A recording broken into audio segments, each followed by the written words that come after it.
Guys, good morning and welcome to Jason Tumakas Realty. Samahan niyo po ulit kami ni Mrs. Meron na naman kaming ipapakitang bagong finished project dito po sa Shore Tree Residences. This one is a 26 square meters, no? 1 bedroom with balcony. So may mga bago na naman po kayong ideas na mapupulot, may mga designs na bago. So samahan niyo kami at hi muna po, no, kay Ma'am Eunice and Ma'am Janet from Hawaii. Ayan, aloha ma'am, aloha.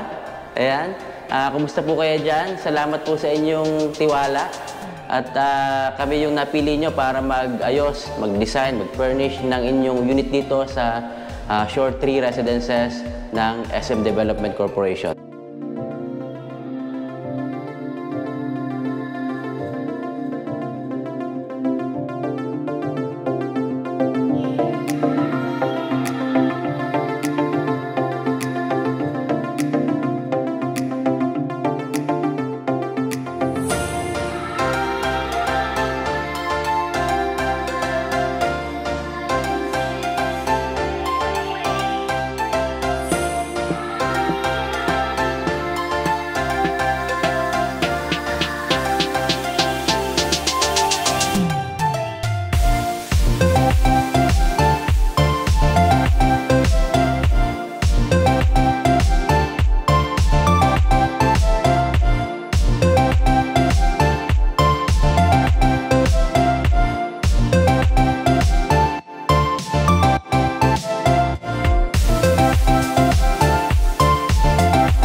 I-check na natin yung unit at sana magkaroon kayo ng mga bagong ideas na naman dito sa ating papakitang unit with Mrs.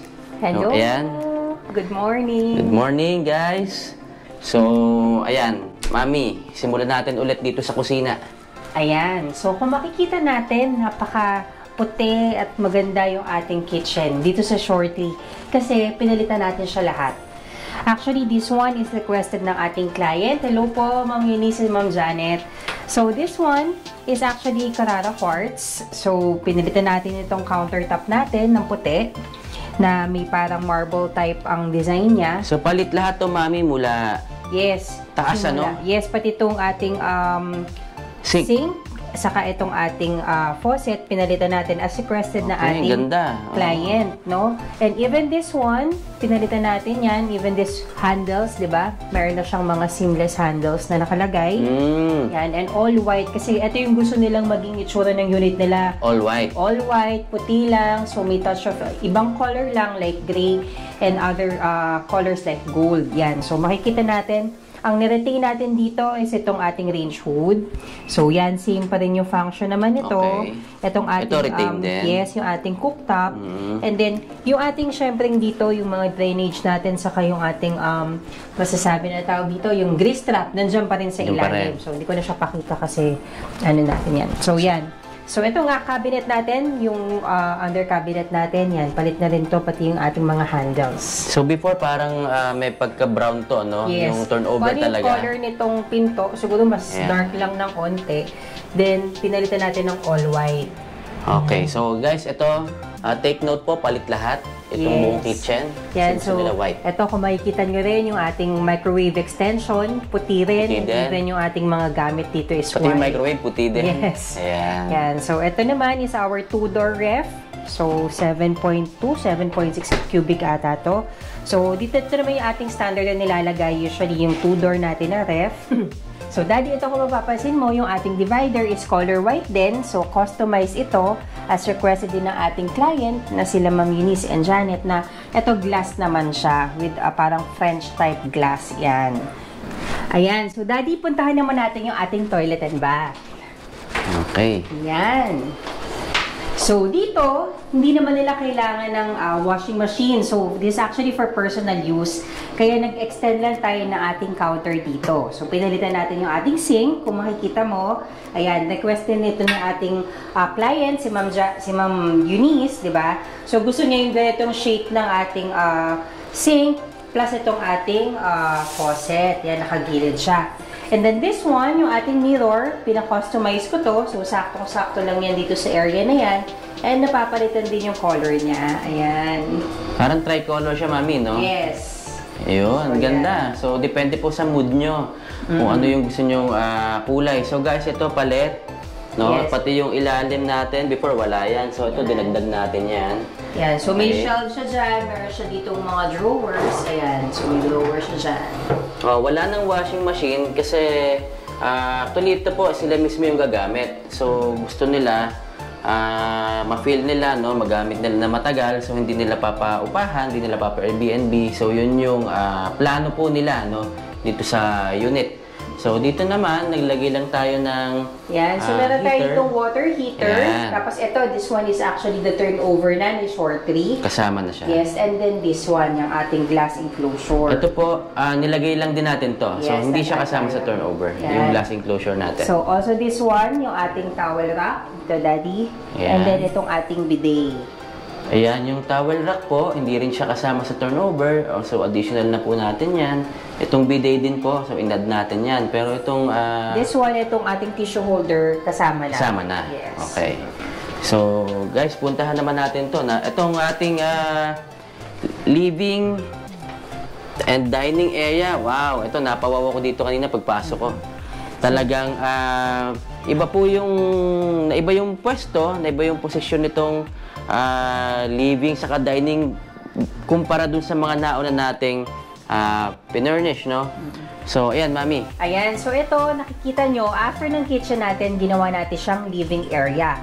So, this one, yun. as requested din, since personal use nga nila, this is actually 55 inches TV, no? Smart TV na nilagay Wow. natin dito. Ganda. Kinuha natin yung buong area ng wall na to para magkaroon tayo ng enough space for living area. So, ang ganda. Kasi nga, parang ang luwag din naman ng space niya. Yan. So, makikita mo, Daddy, meron tayong design ng ating fluted wall. Ayan. Yan, ang ating wood claddings. Then, may mga design lang tayo dito. Then, also this one, kung makikita nyo, nag-add tayo, Daddy, dito sa taas. So, we have the light. So, meron tayo ditong mga tinago natin yung Ayan. ating mga switch and outlets. So, ito, kung makikita mo, dito sa taas, Daddy. Ayan. So, meron tayong mga pin lights. So, we can turn it off and on. Kung gusto natin na yan lang yung nakabukas kapag gabi, di ba? So, yan, nag-add tayo. Malinis po siyang tingnan kasi hindi nakikita yung mga outlets natin saka yung switches kung nilagay dito sa likod ng TV. And then dito sa ilalim naman, Yan. So, this one, meron tayong mga extra storage, no, na nilagay natin dito sa ating TV. So, yan. So, this one actually medyo mababa. So, gusto rin nila, ma'am, yung ganitong design. No, this one actually pwede rin tong pwede natin paglagyan ng mga slippers. ayan, Gusto mga nila, sapatos diba? niyo po dito, pwede, Kasya no? naman siya. So, pwede rin kung gusto nyo na pagtaguan dito ng mga gamit natin. Ayan. So, ang ganda nung naging color dito, puti. Tapos ito, parang naging partner siya ng kitchen. Ayan, pakita ko lang guys, balik natin. So, ayan, no? So, Yan. So, may continuation yung ating color combination. Diba? so, ang ganda nung choices nila. Ano lang, puti lang, then merong gray. Yes, yes, this is actually gray. Ayan. Sa actual, no? This is actually gray color na may parang wood design din siya. No, may mga Okay. parang haspe siya. Ayan, so tinerno ko lang din yung ating design ng mga vases and other accessories dito. Kaya ganito yung naging color natin. Ayan. So, hanggang ilalim guys, ayan, makikita nyo, hanggang ilalim yung panels natin. Ayan. Tapos dito, ito nga, pwede nyo gawing shoe rack to. Ayan. So, na-maximize din dito sa area na to. Ayan, na-maximize po yan. And then, dito naman, Yan. So, dito, kung makikita mo, actually, pwede natin i-move yung ano natin. Yan. So, dito, this is actually request ni ma'am. Kung makikita mo, punong-puno tayo ng salamin. This is a French type Ayan. design mirror.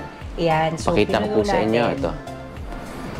Okay, so parang ito dahil puti ito, continuation lang din, puti din tong ano natin, no? Yes, yan yung colors. Ganda. Parang isang diretso siya na nagkaroon siya ng design na hindi lang siya parang pure na salamin.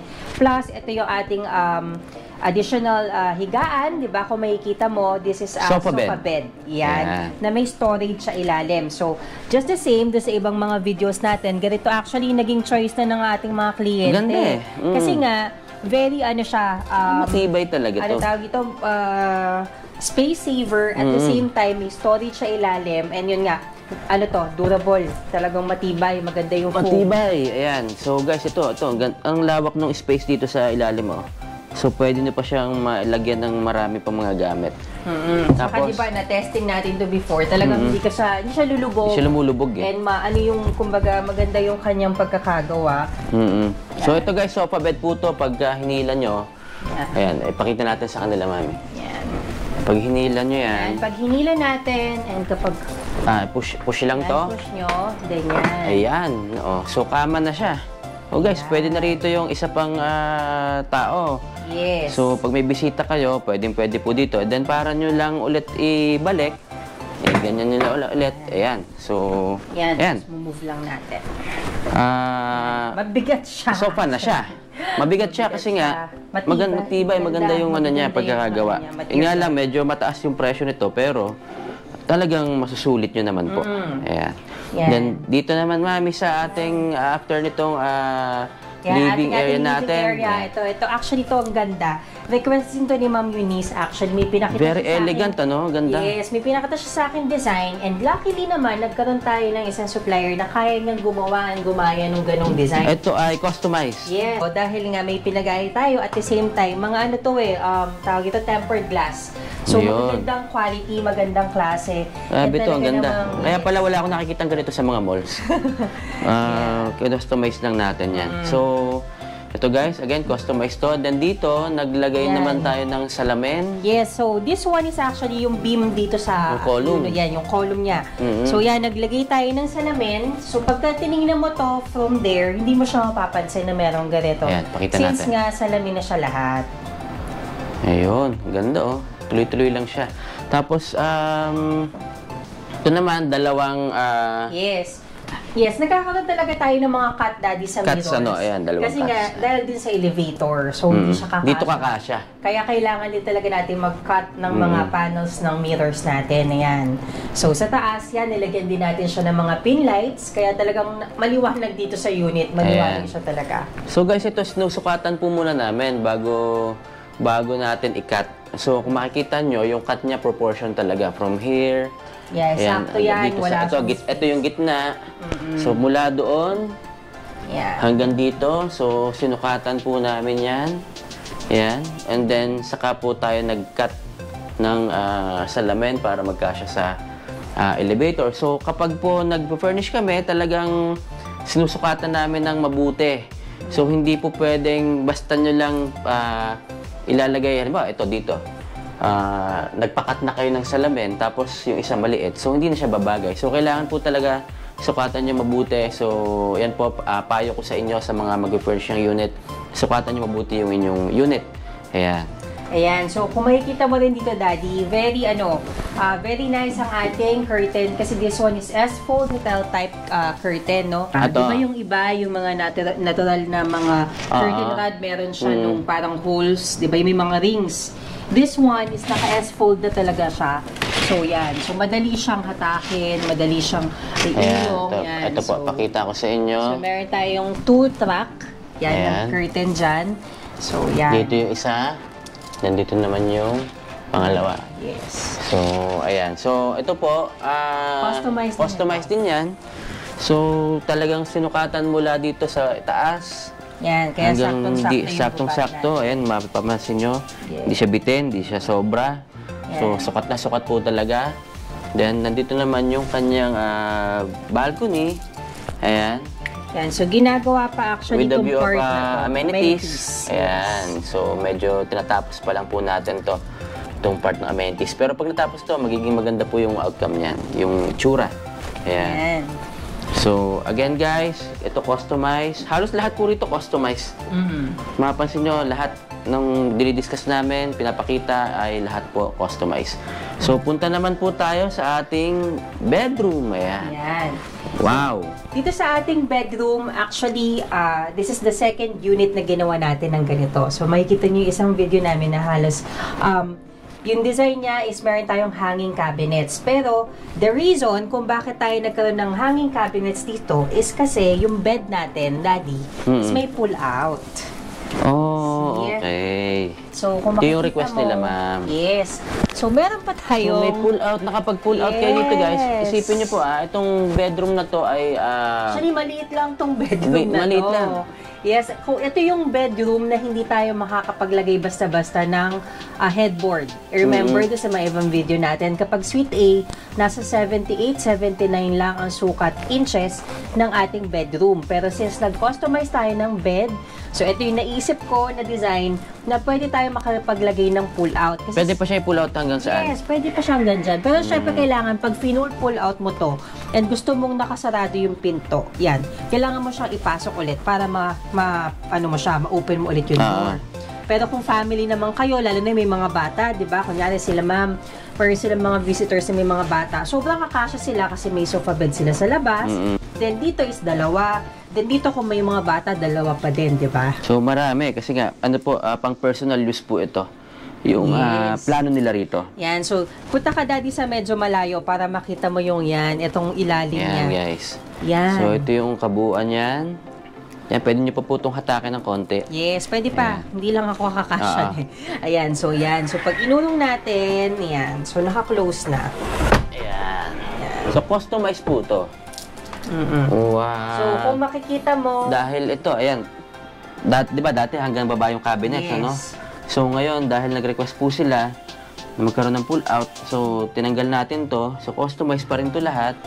Ayan. yan. So makikita mo, yung inalis natin na cabinet side dito, pwede naman tayo actually maglagay dito sa taas Dito sa ng taas. bed.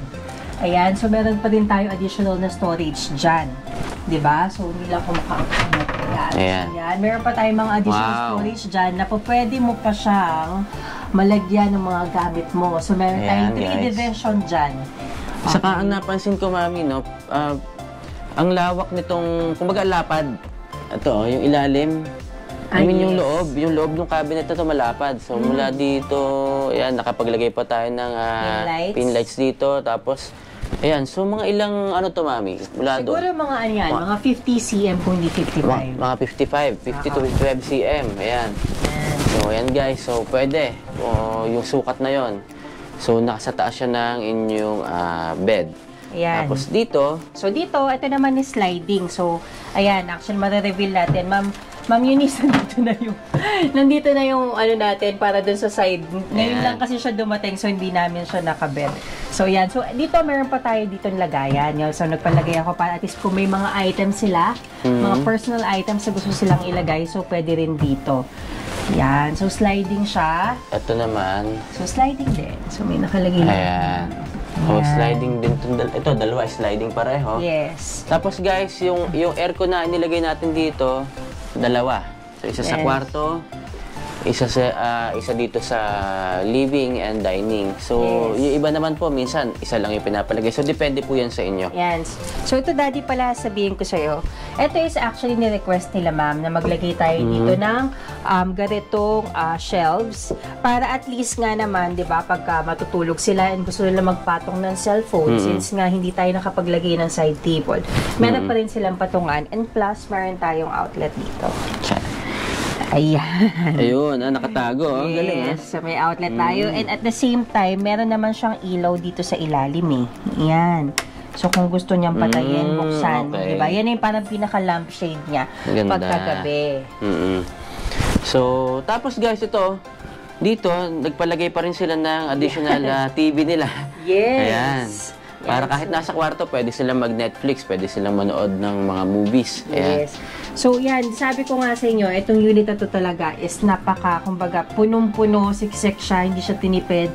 Plus, meron pa tayo ditong entertainment, ano, diba? May TV pa tayo dito sa ating bedroom kasi mahilig manood sila, ma'am eh.